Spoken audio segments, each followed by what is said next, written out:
they also don't want any scrutiny of this grand reset the Prime Minister is now talking about, this idea that he's going to renovate Canadian society to fit his Trudeaupian ambitions.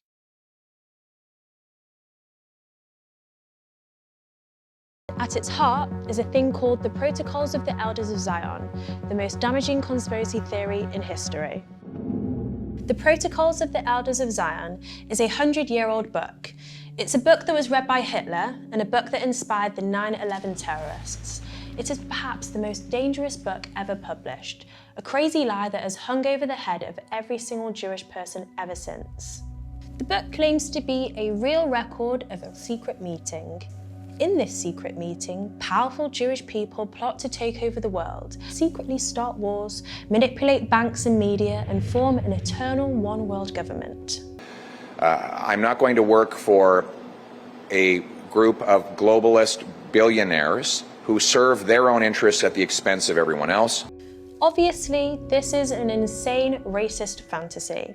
The Protocols was proven to be a hoax in 1921. It was most likely the work of the Russian Empire's secret police, looking to whip up support for the Tsar by scapegoating a minority, in this case, Jewish people.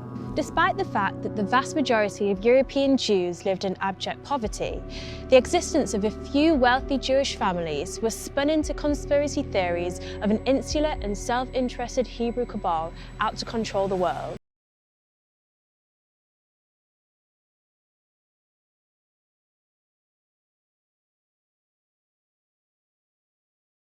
This is all clearly an insane lie. Unfortunately, the world is a very racist place, so plenty of people were happy to believe it.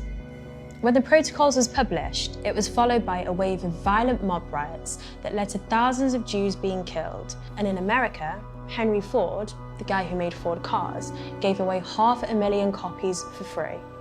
More recently, Colonel Gaddafi and Hamas are among those who've used them to bolster anti-Semitic resentment in the Middle East, and it was even the inspiration for a major Egyptian TV series as recently as 2012. الحركة الصهيونية العنصرية دي حركة بتتحضر من زمان، خطة بتتحضر من زمان وكمان من قبل الميلاد. غزو صهيوني سلمي لكل دول العالم وبخبز التعبان الرمزي. The lies of the Protocols spread so widely that its central idea of a secret evil group ruling the planet is now fairly common. Hi, this is Cheryl Gallant, your Conservative Member of Parliament for the heartwarming riding of Renfrew, Nipissing, Pembroke. It is the centre point for many conspiracy theories, especially QAnon. QAnon gospel claims that the world is run by the families of Hillary Clinton, who isn't Jewish, George Soros, who is, and the Rothschilds, who are as well. Q says that they run the media. So our party does not support tax dollars for media outlets, because that's when we end up with biased media like you, who come here and articulate the PMO talking points, rather than delivering real news to the Canadian people. QAnon gospel claims that the world is run by the families of Hillary Clinton, who isn't Jewish, George Soros, who is, and the Rothschilds, who are as well. Q says that they run the media, control the banks, invent wars, and want to start a one-world government. Sound familiar? I'm not going to work for a group of globalist billionaires who serve their own interests at the expense of everyone else. But what about QAnon's claim that these powerful people also drink the blood of children? Well, child murder isn't directly in the Protocols, but it is based on a dark lie which goes hand in hand with the Protocols: blood libel. Blood libel is the ancient racist myth spread by the Christian Church that Jewish people brutally murder Christian children in order to use their blood in religious rituals. And this is exactly what QAnon claim the Clintons and their secret society do as well. Except in the Q story, killing children is about adrenochrome.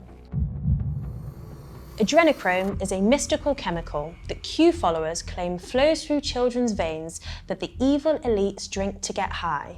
Actual scientists have never seemed massively fussed about adrenochrome, but Western counterculture has been mythologizing the stuff ever since Aldous Huxley wrote about it while off his face back in 1954. In A Clockwork Orange, Alex and his gang of sociopaths neck pints of milk laced with adrenochrome between bouts of ultraviolence.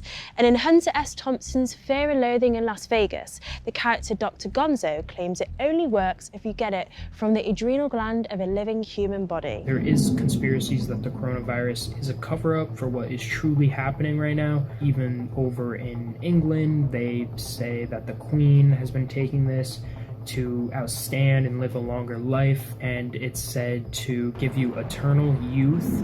During coronavirus lockdown, QAnon assumed that many celebrities were looking less glam than usual because the pandemic was cutting off their supply of young blood, causing them adrenochrome withdrawal. Do not let them normalize pedophilia. Kill Gates! Kill Gates! Are you Yeah, I am. Yes, I am. I think we're all QAnon zero, most of us. They take children and they sacrifice these children. They want anything goes in every aspect of life. They want to normalize sexual activity with children. People in power want their subjects to fantasize about shadowy elites that don't exist. That way, they're not questioning the power structures that do.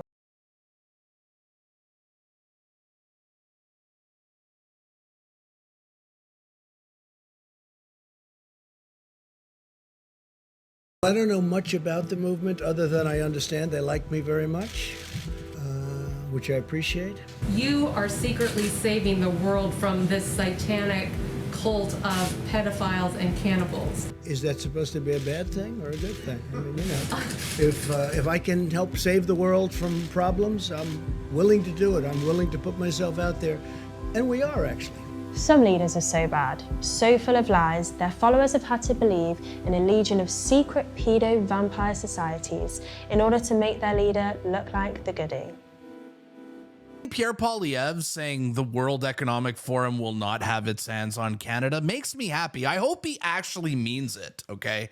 Because who is the World Economic Forum? I never voted for these people. Did you vote for these people? Why do they have so much control over our lives? It's time to get this scum out of Canada.